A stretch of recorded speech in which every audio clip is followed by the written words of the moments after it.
Angered eyes stream through the streets ready to strike back, almost deadly, a hazard to the young mind that dares to stare bold enough to watch.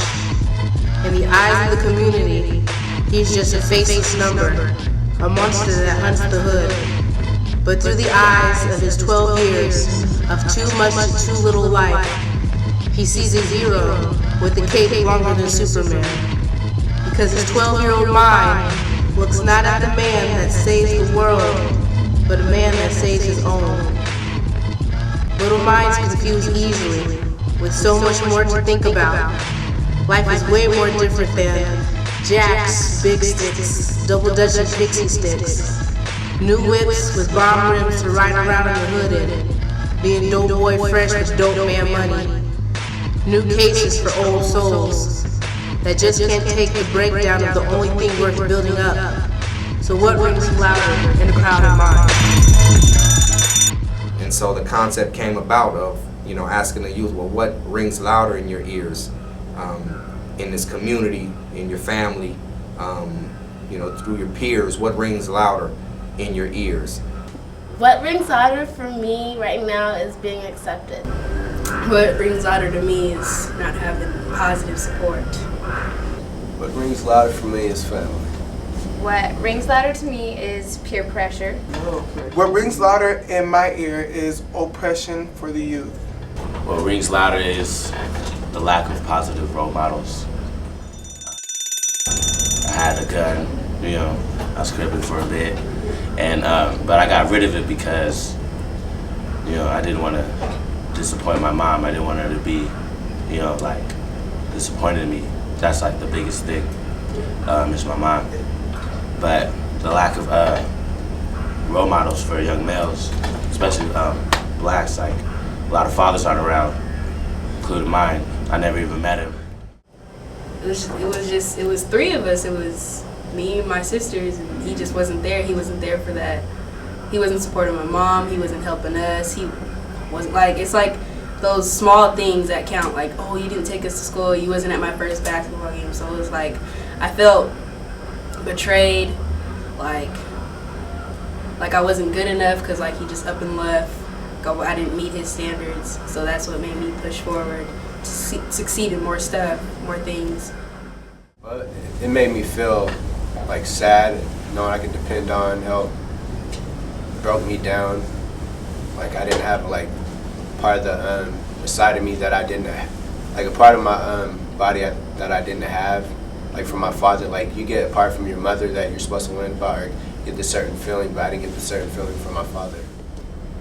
At age 7, between age 7 and 9, I was raped by my uncle on a consistent basis. And when your parents not there to defend you, what happens? I got told by my grandparents that it was my fault. He hasn't been around in my life, and I've only seen him one time. For me, it's pretty hard because I go to my friend's house and I'll see that they have their mother and father, and I don't have that at home. And it's easy for me to say, oh, I don't care. I can get on without him. My mom is my mother and my father, but really it does hurt inside. For me, the gangs gave me an outlet for the anger that was down in me behind not having a father in my life and feeling like I was abandoned by my father. And many of these kids today are feeling the same type of void. And in Tacoma, Washington, in the state of Washington, there's an initiative, 2712, that has to do with gang suppression. And the big concern is that the city, the state is focusing more on the symptoms of the problem as opposed to the cause of the problem. A lot of these youth that I work with, they don't have fathers, they don't have positive role models in their life. I really believe that a mentor is a person who sees the potential in you, who sees the bad things in you also, and helps you rise above those bad things and pull out the good things in you, and who doesn't want to just be your friend and everything feels good all the time, but that mentor will really check you and hold you accountable in a way that is very loving. To a child who doesn't have neither parents, you need to strive so that way when you get older and you find a family and you grow, you can tell them your story and they can learn and they can see that it is possible to be successful no matter all the holdbacks that you have. Don't let that get into your mind. Just be successful and do what you can to stay away from violence, because there's no good that comes out of violence. Yes, it's like I don't even have to go out to talk to anybody really. It's like I got my brothers that come to me asking me if I need any help. I got friends that look after me, not as if, trying to get me into trouble, as if you get with us, this crew, whatever, the bang, we'll do this for you and whatnot. They just come to me looking after me if I need anything.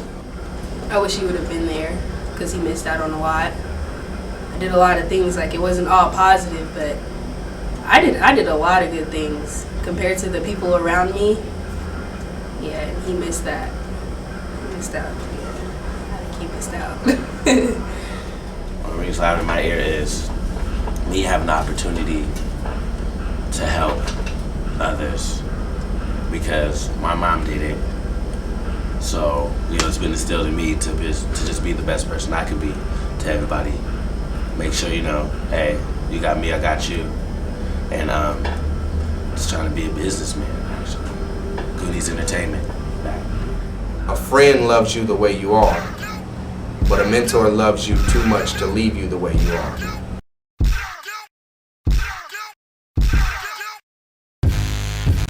Pens and pencils leave the deepest wounds on paper, such troubled minds. Paintings provide motivation for the artist that can draw any imagination. The gift of voice flows into the room, and only the awareness of struggle can hear its cry. He dances to the beat of his song, and his anger even smiles. So much talent in a wasted room with no visible windows. Terry McMillan's, Picasso's, Whitney Houston's gone. No one to care, no one who knows, no one to start, with no one to show. Wasted to only themselves, because no one seems to be ringing loud enough.